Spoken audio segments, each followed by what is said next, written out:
Hey, what's up, studs? Ryan here, or MandRproductions, and welcome to Ask MandRproductions, episode 104. If you guys do enjoy, make sure you leave a like, and Merry Christmas, of course. I'll show you my shirt here, a little Star Wars Santa Christmas shirt, so that's pretty neat. Anyway, I did a really dumb thing last episode, trying to play Devil's Advocate. I don't know what I was thinking. I was caught up in playing Devil's Advocate, and I said that there was a chance that the Mandalorian wasn't a human, and I'm such an idiot because there clearly is footage of the Mandalorian during flashbacks, or what is very heavily implied to be the Mandalorian. I guess they don't just say, this is the Mandalorian when he was younger, but, like, he's clearly a human, so, like, I don't know what I'm thinking. So, yeah, we do know that the Mandalorian isn't like a blue alien, I guess. So, yeah, I don't know what the hell I was thinking. I was reading comments yesterday, and I was like, oh no, what have I done? So, yeah, also, yeah, look out for that video. I don't know what the hell I was thinking either.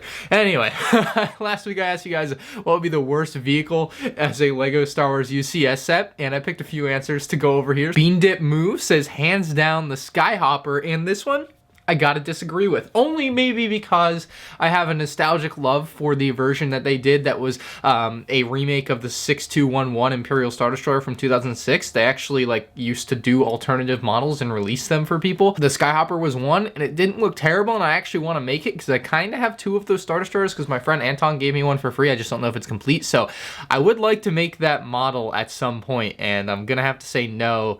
The Skyhopper would not be the worst UCS set. Billy says headless first order ATST. I think this is the one that would get the most flack.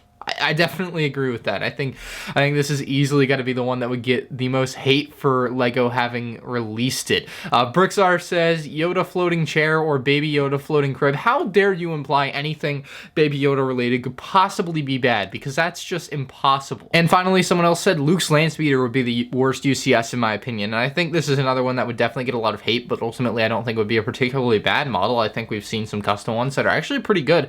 But judging by the 89 likes, I think some of the people watching this video would not like to see that, so especially because they've done so many smaller Luke's Landspeeders, but I don't see that as being like a terrible model if they were to do that. But thank you guys for answering my question. I thought that was an interesting one to ask. Anyway, first question from you guys comes from Silver Star. It says, Ryan, I'm 20 years old, and my parents call me a little kid for collecting Lego. What is your opinion? I mean, I'm sure your parents are probably nice people most of the time, but I don't think they're just in the nicest way I can put it. I don't think they're being very nice here. You should ignore them as best you can, and that's probably the best advice to give you there. I really don't know what else to say about that.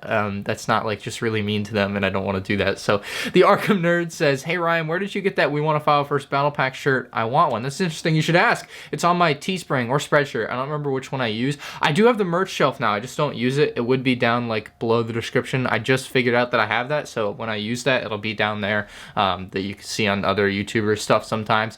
Next question from Extra Sync, kind of a joke really, is Pepsi okay? And then you reply with, is Monopoly money okay?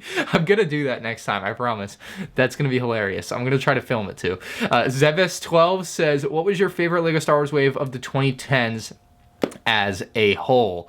And I didn't prepare for this, so I'll be right back. So while there's definitely a lot of competition for this, and I could certainly change my mind, I think that the first wave of 2014 is one that I hold very highly in my memory. It's the first time that I can really remember going out day one and buying every single set. I actually went to Toys R Us, and I think they were having a buy one, get one 50% off promo, and I had like a 20% off coupon, and I made out like an absolute bandit from Toys R Us with those early 2014 sets. So sets like the Imperial Guards Battle Pack was alright, but like, then you get into the Sheik Troopers and Utapau Troopers Battle Pack, absolutely awesome. Anakin Starfighter, General Grievous Wheel, the V-Wing, the Battle on Salukami, even the Vulture Droid, the Droid Gunship and AT-AP were amazing for the time and still are, I think better than the versions that came out recently, possibly. I think that's debatable. The Droid Tri-Fighter, the Republic Cannon, the Coruscant Police Gunship, all just amazing sets from the spring or winter wave of the first wave of 2014. And then, of course, Microfighters started that year. That was the first wave of Microfighters in 2014 with Clone Turbo Tank, AAT, Millennium Falcon,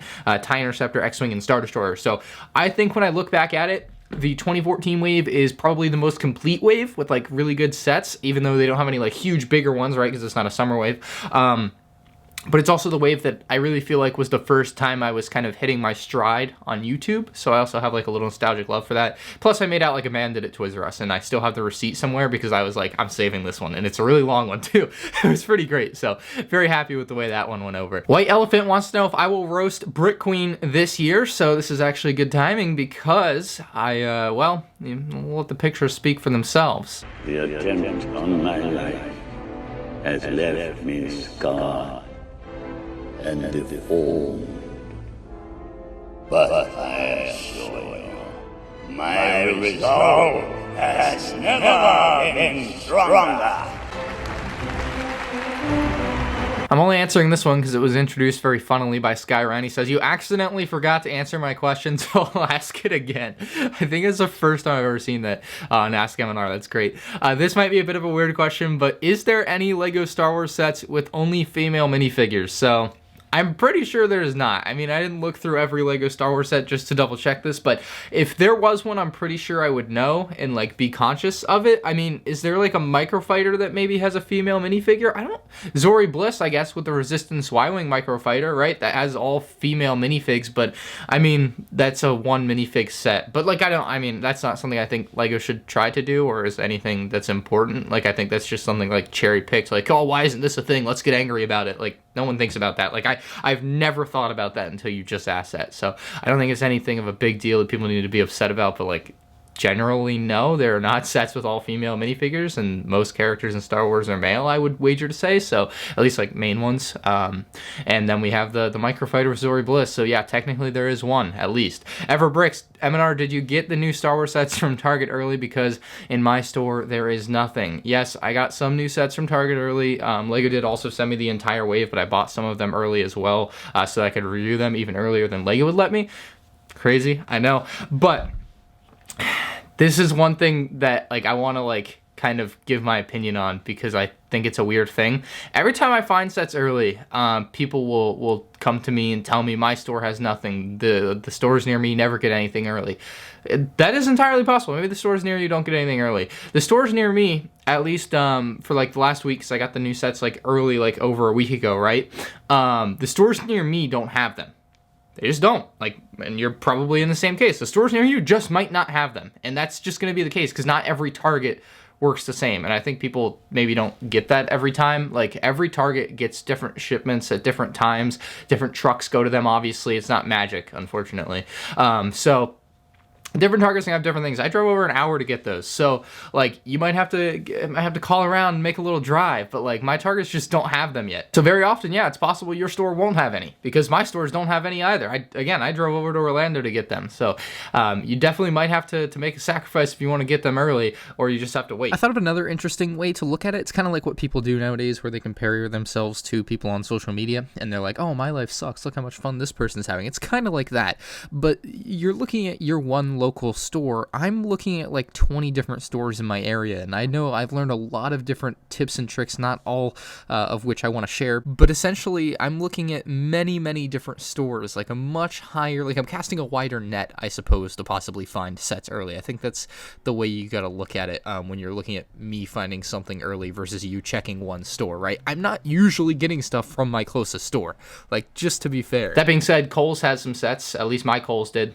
So go to your Kohl's if you're looking for new sets, if that's like a convenient thing for you. Dryden Loftus says, what is the craziest ornament on your Christmas tree? Let's go take a look. I really like the Darth Vader ornament we have on top, but I really don't know what the craziest one would be. I didn't put out a lot of the ornaments this year, so Larry Bird, David Ortiz, I guess that's my brother.